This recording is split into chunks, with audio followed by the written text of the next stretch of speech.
Hi everybody, my name is Cynthia Dorsey and I'm an alcoholic. Thank you, Sarah, for saying those nice things about me. It wasn't very long ago that nobody had anything nice to say about me. So I would like to thank a loving God for letting me stand before you today. And I'd like to welcome the newcomer.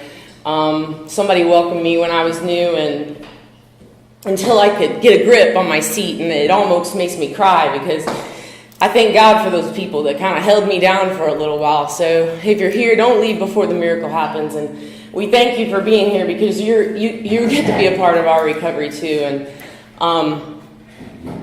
I'd like to thank the ones that go before me, the ones that make the coffee and sweep the floors at 10, 20, 30 years. Because you show me that that's what I got to do to stay here. So it always amazes me that a bunch of drunks can put together a meeting like this. My sobriety date is August the 5th of 2014. I'm sponsored. I'm guided by a sponsor who is also guided by a sponsor, and I sponsor women. I never really know where to start. I always just kind of wait for God to tell me where to go. My story is kind of a sad one, if you ask me. I remember I was about 9 months sober, and I was living in Charlotte at the time, and I called my mom. I was getting ready to go to Charlotte. It was in Nashville, and I called my mom, and I said, "Mom, I'm going to speak tonight, and I'm really nervous." And she goes, "You're going to speak about what?" And I said, "Well, I'm going to tell my story in AA." And she goes, "You're going to tell people that?" And I said, "Well, yeah." And she goes, "Everything?" And I said, "Well, maybe not everything." And she's like, "Who would want to hear that?" So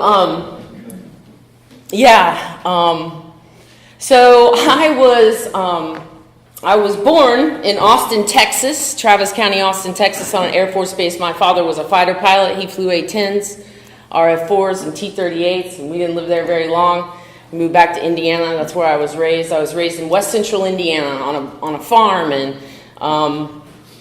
two loving parents. There wasn't really anything abnormal about my childhood. There was always food on the table. We had clothes on our back. We had four-wheelers and motorcycles and snowmobiles. And just, it was God, guns, and country where I came from in that order, and we didn't divert. We prayed for rain on Sundays for the crops, and that was really it. And tragedy struck my family. It was October the 8th of 1990. I was 14 years old. My father was an airline pilot for American Airlines, and he was coming home from Chicago O'Hare Airport, and he was in a tragic accident, and he had a head injury, and he never knew me again. He unfortunately lived, and I don't say that to be cruel or mean. There are worse things than death, and I witnessed it. I always thought for a while there that I drank because of my father's accident, but I know that not to be true. It did start some grave emotional and mental disorders in my life. My mom ended up divorcing my father when he was in a coma and getting remarried. I have a brother. He was my first resentment, and then when my mom married my stepfather, I had two more resentments, which was a stepbrother and a stepsister. And it was just a very difficult, trying time. Mom moved us out of our house and kind of put me in charge of things, which was sort of strange. But my brother went off to college, and I was soon to follow, and I got out of there. I was gone. And about that time, though, I was about 15 or 16 when I had my first real drink, when I felt it, when I really felt that alcohol could change the way I feel. And it was great. In Indiana, we don't have a lot to do, so we do a thing that we call road farming. And what that is you get a bunch of alcohol and you put it in some redneck's truck and you drive down the gravel road and you drink. And I don't hear a George Strait song today without thinking about those times. So I went to college and drank. I was a drinker, I was a partier. Somehow made it out of that and made it out alive. At this time, it was kind of I'd gotten into the restaurant business. I know there's some of you in there. and in this room that got into the restaurant business. The restaurant business was very conducive to my alcoholism. It was a normal life, you know? When you're around people that drink all the time, it's very normal. The problem is that when I got out of college, I moved to Indianapolis, and I didn't get out of the restaurant business. I stayed in the restaurant business because I could make cash and go to the bars at night. My drinking still wasn't continuous at this time. I started to have hangovers and do things that I wasn't quite sure why I was doing the things I was doing, but I still wasn't putting two and two together that I had any kind of problem whatsoever. And I got a job a really good job with a company called the Cheesecake Factory, and I was a manager for them. And I worked 12, 15-hour days, and after a 12 or 15-hour days, you must have a drink, and then that's when it really started to be continuous, is that I would work 12 to 15 hours, and I would get off work, and I would drink myself until I fell asleep, and then I would get up, and I'd go to work, and I'd drink myself until I fell asleep, and I did that for a couple of years, and then my company said, hey, we're going to send you to Chicago, and so I went to Chicago, and then I ended up in Tampa, Florida, and Orlando, Florida, and it was really great because I was always on the road to somewhere else, you know? I never had to form relationships. I never had to make bonds with people. I'd run through people's lives, and I was gone. And I ended up in New York, in White Plains, New York, and for a small town Indiana girl, that was a big shock for me. But I loved it because you could get anything you wanted, anything you needed in New York. You really didn't have to look far. So my last stop was this town. They came to me in 2004 and they said, this is it. We're not going to ask you to move again, but we really want you to go to Nashville, Tennessee. And I was like, yeehaw, let's go. So I don't know how many of you in this room have been to Nashville, Tennessee. But in Nashville, Tennessee, drinking is a sport. And people like us fit in there very, very well. I had a lot of fun in Nashville. Unbeknownst to me, about 30 miles north of Nashville, Tennessee, is an army post called Fort Campbell, Kentucky, and there's an army of men there. And women. Wasn't much interested in the women, but I was very interested in the men. And the planes would land. They come in on these big white planes. The planes would land at Fort Campbell. And at that time, Iraq and Afghanistan was sort of going on. And one day, this officer walked into a bar, and it was getting a little late in life at this time for me. I was in my late 20s, and people on Facebook were getting married, and I thought, well, I better get married. And so I decided to ruin his life and marry him. And that's exactly what I did. In that order. So I got married, and I really thought my drinking would slow down because he said that I didn't need to work if I didn't want to. Let me tell you something. That was a bad idea.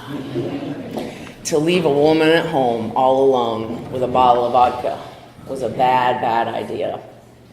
So, turns out he drank just as much as I did. And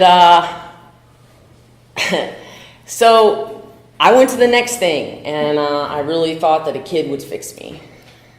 And that's really what my story's about, is how I had this baby and I drug him right through alcoholism. Took him from pillar to post, blonde hair, blue eye, little baby boy, didn't deserve any of it. And on June 27th, 2009, I gave birth to Henry Dorsey. And I promise you, I love that little boy so much. And I didn't love him any less the day I orphaned him to a bottle of vodka.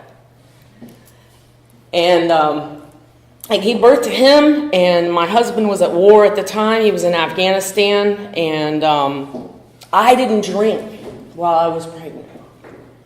Now, I don't know how. I didn't drink while I was pregnant, but I did not. But when he came out, I asked the nurse for a pint of vodka, and she went and got it for me. And my mom said, "Are you going to breastfeed?" And I said, "No." And I drank that vodka, and I needed a drink so bad. I needed that drink so bad. And I took him home, and all of a sudden I was like, well, what do I do now? You know? I mean, do I take him to the neighbors to drink with me, or like, does he nap in his stroller? Like, he kind of put a dent in my drinking, and so I just took him with me. And the party didn't stop for me. I got home, Jeff got home, and I kind of had to act like normal, you know, like I'd been doing this normal thing, but really I had been running around the neighborhood with a baby in a carrier, still doing what I was doing, and driving drunk with him in the car. So right before Henry's second birthday, my husband got deployed again, and it was back on me. I was going to be all alone again to take care of this baby in this house and kind of do this thing. And I quickly realized that I was in over my head, because I was at this point a morning drinker. And so my in-laws came to me and they said, "Cynthia, we think that you've been drinking a lot. Would you mind going to treatment?" Now, I didn't really know what that meant. I didn't know much about detox, because I never detoxed, because alcohol was really always in my system. I wasn't really present for any kind of experience of feeling bad physically because of alcohol. So I agreed, though, that I kind of knew that this was not going good. You know, the laundry was piled up, the dishes were piled up, Henry was crying, and I couldn't handle it. And so I did. I said, "Look, I'll go to treatment under one condition." And it was a 28-day program that the Army was going to put me in, or TRICARE, whatever. I'll go to treatment under one condition, and that's that you don't take custody of my child. And they said, "No, Cynthia, we're not going to take custody of your child. We just want you to go get some help." And I said, "Okay." So Henry was laying in his bed, and they were doing housework and stuff, and I was packing, and I remember peeking my head in the bedroom, and I could see him, you know, little baby boy laying in there, and I was off. And I really had every intention in my mind that I was going to get help, because I thought, like, people could help me, right? I thought like human aid could help me, like a treatment center. I didn't know I had to make my mind up, and I didn't know I had this, you know, this allergy of the body and obsession of the mind at that time. I didn't know I had this powerful obsession that was way bigger than me. And so my father-in-law dropped me off, and they intake me, and they asked me how much I was drinking, and I told them how much I was drinking, and she said, "Wow," and I was like, "Well, glad I lied." And I wasn't. My father-in-law was there. I wasn't going to give it all up. So I went in, and this place was called Cumberland Hall. I will never forget it as long as I live, you guys. It was in Hopkinsville, Kentucky.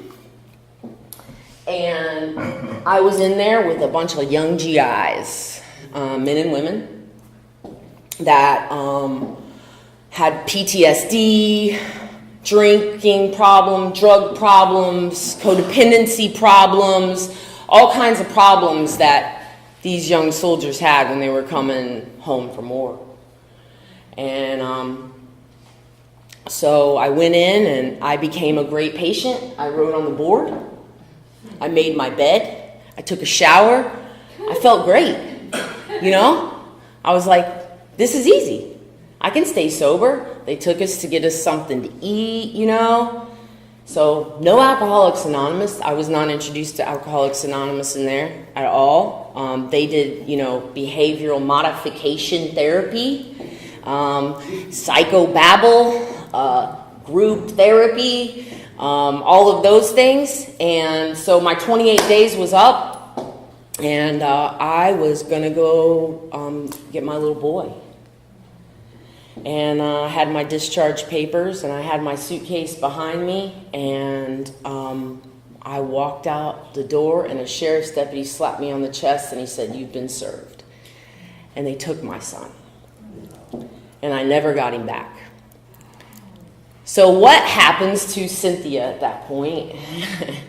I stayed sober 6 minutes. I went straight to a bar. I called my mom, and I said, "Mom, they took Henry." And she said, "Where are you?" I said, "I'm at a bar, Mom." And she's like, "What are you doing there? Didn't you just get out of treatment for alcoholism?" I was like, "Well, where else do you go? You know, I didn't know where else to go. Would I go home?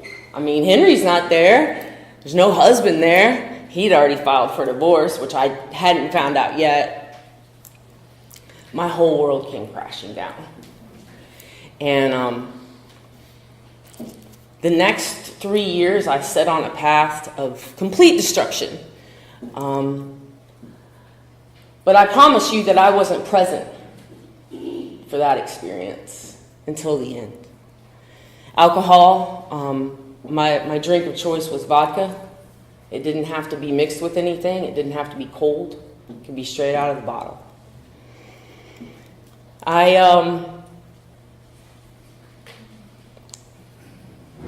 I don't remember exactly how or what. My mom had come down from Indiana to try to help me and try to do what she could. And, you know, I think about that. My mom's not with us anymore, but I think about that, and she would tell me, you know, "Cynthia, you know, you got to get it together. You got to stop, because if you don't stop, we're never gonna," you know, she would try to like place the pieces of the puzzle for me, you know, and I can just hear her talking right now, and she would talk fast, and she was so upset. And I think about that now, all the love that a mother has for her daughter.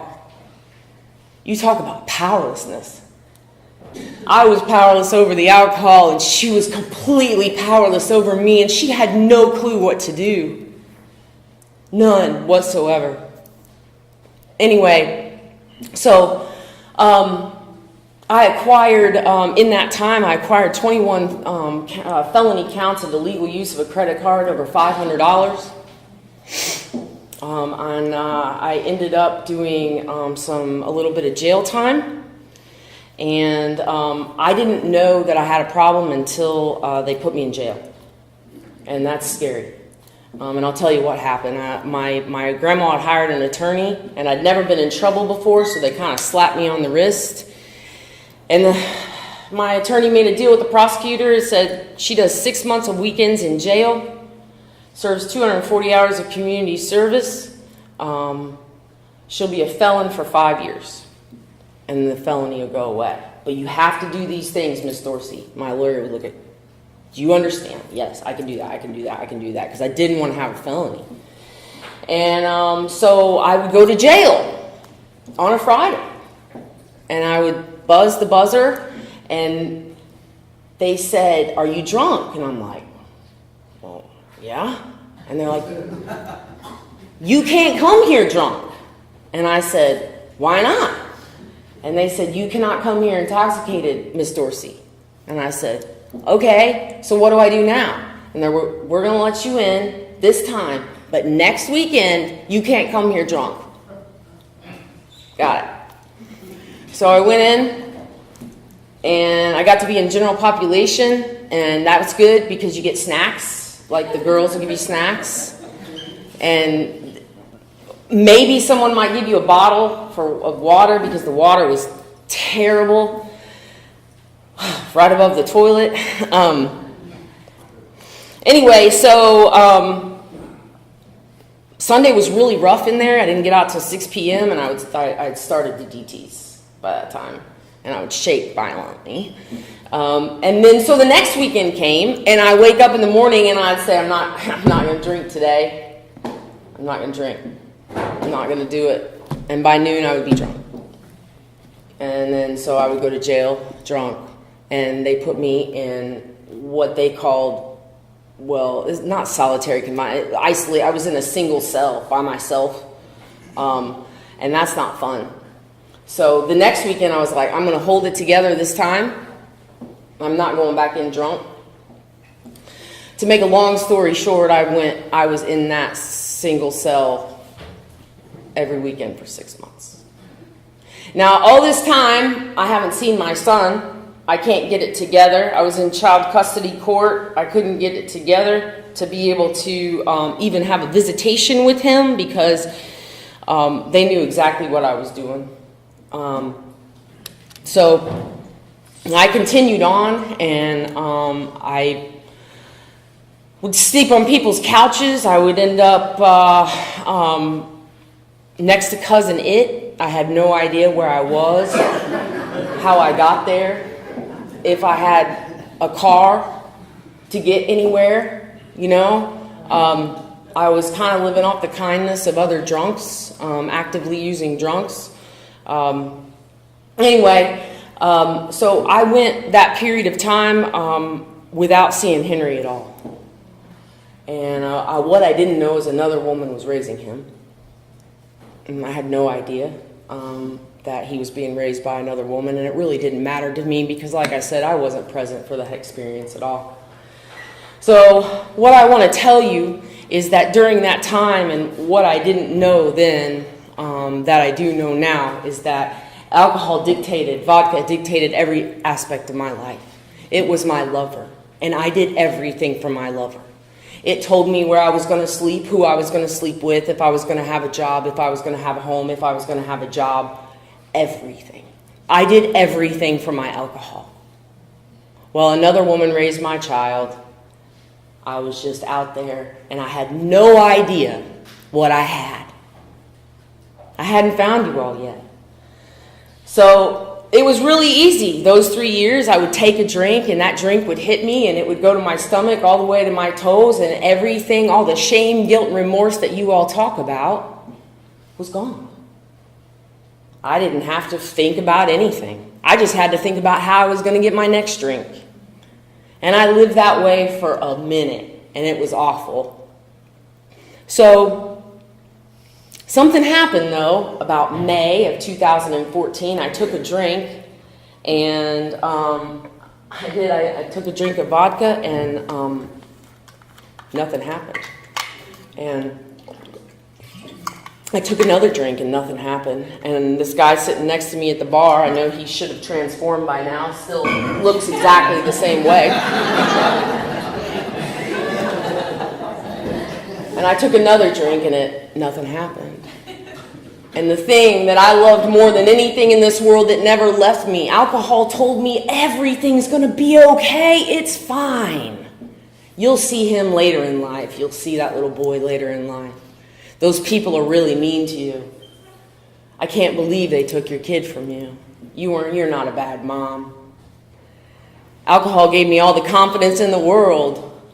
I really didn't think I just thought I had some bad luck, you know? Just some bad luck. Wasn't a bad mom. He was fine. I'd say crackheads raise their babies, you know? Anyway, so one day I would take a drink. I took a drink, and I was home, and I couldn't get it together, and it wasn't changing the way I feel. And I was a morning drinker at this time, and I'd have to have it by my bedside, and I'd pull it towards me so I could get a sip, and I'd pray to God it would get down so I could stop violently shaking. And I decided to go back up to that bar. The name of that bar was Tippers, and I went into that bar, and I walked in the door, and somebody said, "Look what the trash drug in." And I realized at that moment that was the first time I'd heard it, but they had been saying it all along.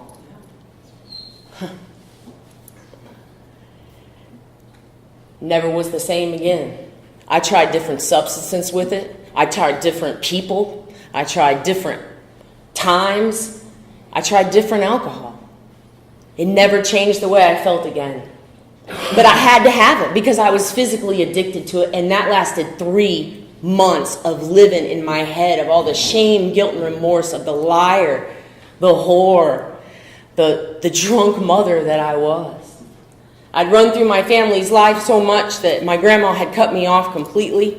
She was my best form of human aid. And she would get me out of scuffles. She would get me out of things. And one day she just said, Cynthia, I can't anymore.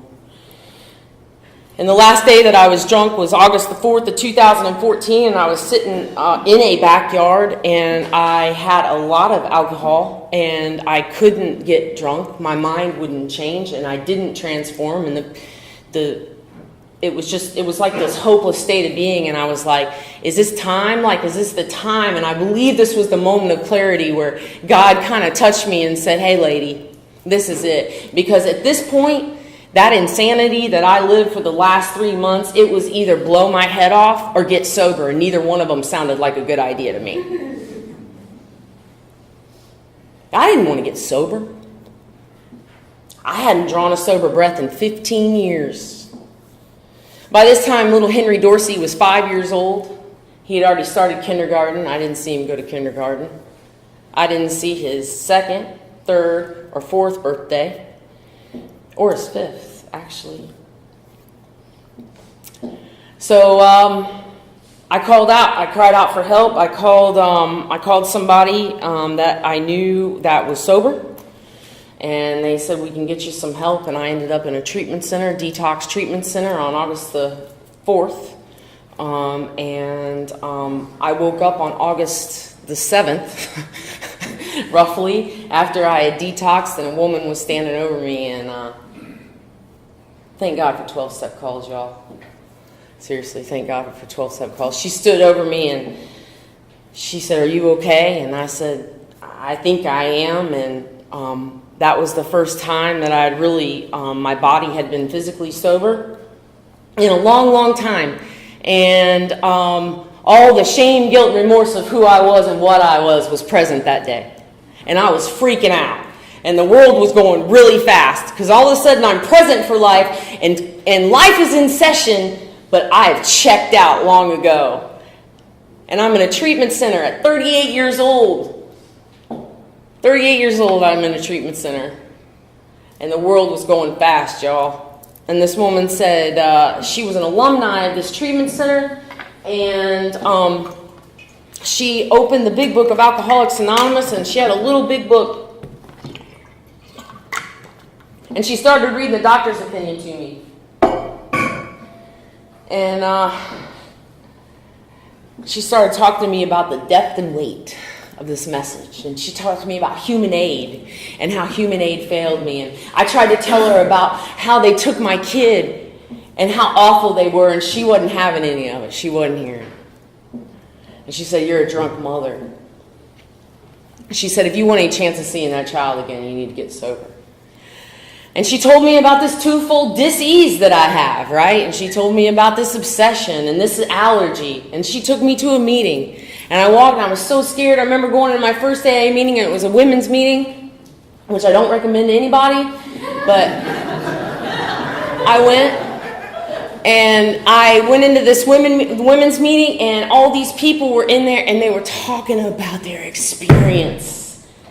They were talking about their experience. And many of them had experience in losing children and husbands and homes. I thought I was the only one, y'all. I thought I was the only one that was that bad.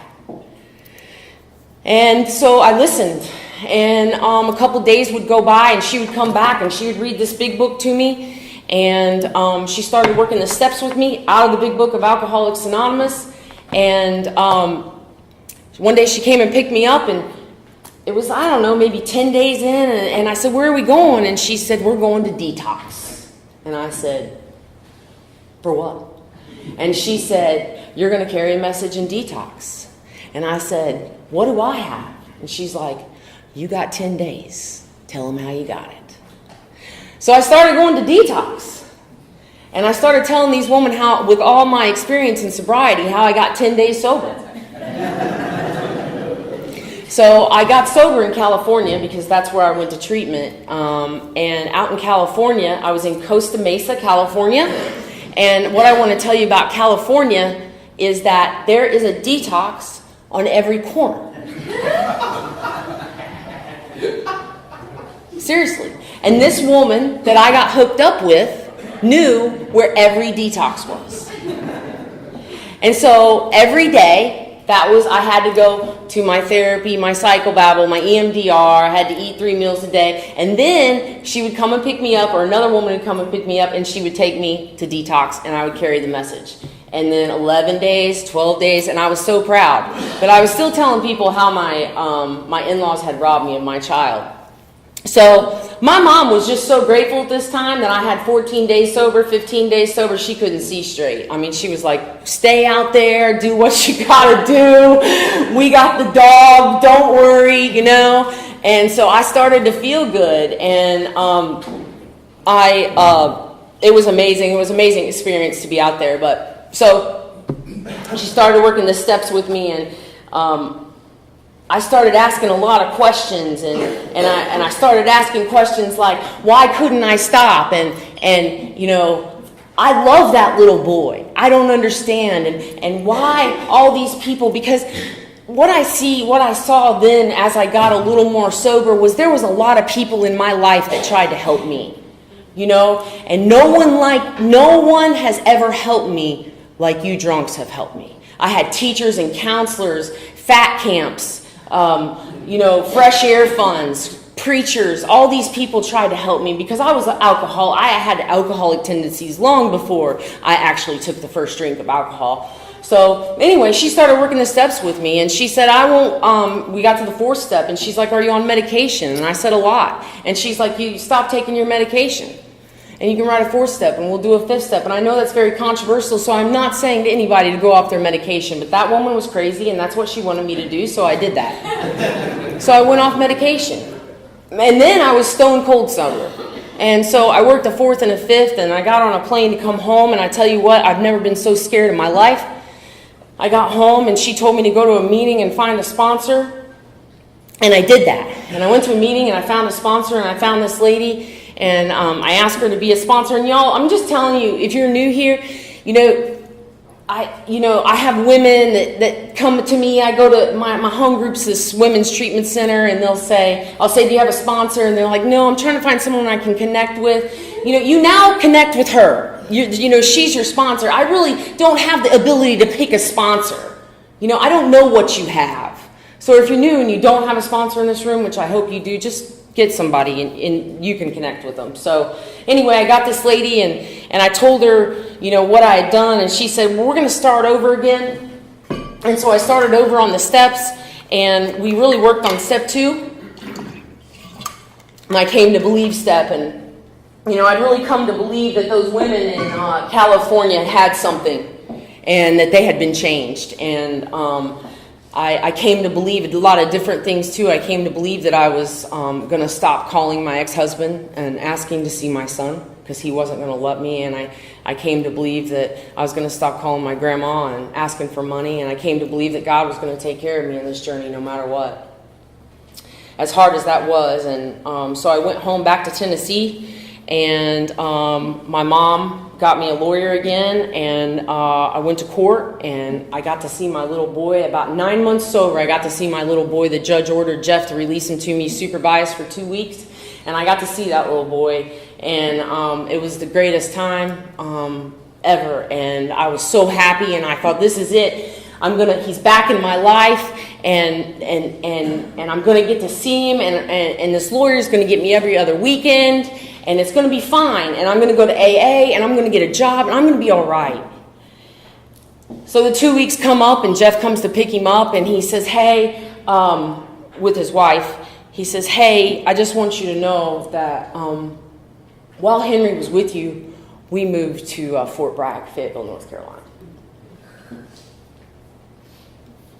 Okay. So I called my sponsor, and I was crying, and I said, what do I do? And I had no money, y'all. I was broke. I had nothing. I was really, it was hard times. Mom would hide her purse while she was there. It was on lockdown. And she said, well, you're gonna move there too. And I said, how am I gonna move to Fayetteville, North Carolina? And she said, you need to pray about it. And I was like, okay. So I started praying about it, and the company that I had gotten a job for, I asked them if I could go to Fayetteville, North Carolina, and they said no. you cannot go to Fayetteville, North Carolina, but you can go to Charlotte, North Carolina. And I said, I don't want to go to Charlotte, North Carolina. And they said, well, you can't go anywhere then. You got to stay here. So I had a year and 4 days sober. I packed up a dog, a mutt, a bag of dog food in a suitcase and put anything that I had in this little storage unit, and I moved to Charlotte, North Carolina into a sober living house because by this time I'd filed bankruptcy, and so I was a bankrupt felon. So, and I was drunk. So try to get housing in Charlotte, being a bankrupt felon drunk, is not an easy feat. So I went into this sober living, and I thought I would live there for 6 months. I lived there for 2.5 years, and I became Miss AA, and I drove myself into Alcoholics Anonymous, and I served on treatment committee. I served on corrections committee. I went to big book studies. I sponsored women. I did it all. I dove into Alcoholics Anonymous. My sponsor there said, you give your whole life to Alcoholics Anonymous, and Alcoholics Anonymous will give you a life. And I thought, that's exactly what I'm going to do, and I did it. So I was there about 4 months before Jeff let me see Henry, and he said, you can drive to Fayetteville from Charlotte, and you can get him for 2 hours. So I drove to Fayetteville from Charlotte, and I got to see him for 2 hours. And it was the best 2 hours of my life. And I said, buddy, soon, I'm coming. I promise you soon. Right? Mommy's getting better. I'm going to come see you. So meanwhile, my life's getting better in Charlotte. I'm running this house. This guy, he bought a couple more houses. I had 3 halfway houses that I was running, plus I had a full-time job. I got a different car. I started to be able to buy clothes. I was doing good at work, and AA was great there. And I had this fellowship that grew up around me, and these women were amazing. Alcoholics Anonymous in Charlotte, North Carolina is second to none. And so one day, my sponsor there, she says, Cynthia, why don't you meet me Sunday morning at Anuvia? And this was in 2017. And so I would see Henry about once a month. And I went and I met her. And she said, while you're running around Charlotte being Miss Alcoholics Anonymous, someone else is raising your child. And you need to move to Fayetteville. And I said, well, but I get to see him. He calls me mommy. She's like, you don't have custody rights to him, Cynthia. There's no papers. You are not even legally supposed to have him. And she goes, I'm not telling you to go. I'm just telling you to pray about it. Well, then it was on me, right? I couldn't stop thinking about it. And I thought, well, I'll just take this action and look up on my company's, enter the website and see if there's a job available there. And I pulled it up, and there was a job there. And I was like, oh, no. I didn't know how to be a mother. I didn't know how to do, all I knew how to do was run a halfway house, run around Alcoholics Anonymous, and go to work. That was it, right? And so God was about to reveal to me a whole lot more. Stop. So November of 2017, I moved to Fayetteville, North Carolina, and I had my first home in sobriety. That was the first time I actually possessed the house, and I was 3 years sober at that time. That's how messed up my life was. But I got to Fayetteville, and my ex-husband wouldn't let me see my child. And he said, if you want to see your child, you can go to court. And I said, okay. How am I going to do that? And so I had gotten a sponsor in Fayetteville, and he said to pray. And so I started praying, and miraculously enough, some money came in, and I was able to fight for that little boy. And a judge saw fit on October 30th of 2018 that I get my rights back to that little boy. And he calls me mommy, and he's well adjusted because he wasn't raised by me. He's a good little boy. He's a straight A student. He likes to play baseball, and I get him this weekend. I get him every other weekend, but this journey is hard for me. This journey, I have a life problem. right? And I can't do this without you. I have to have you.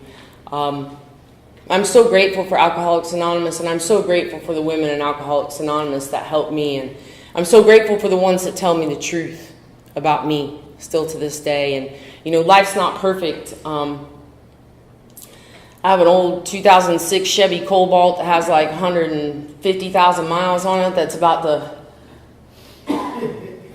make its last ride to Fayetteville, probably, you know. But I'm so grateful. Like, I'm so grateful for my life, and I'm so grateful for this journey, and I wouldn't trade it for the world. And these women that I get to help in these indigent treatment center, this indigent treatment center in Fayetteville, they look at me and they're like, "You have it all together." And I'm like, "Oh, no," right?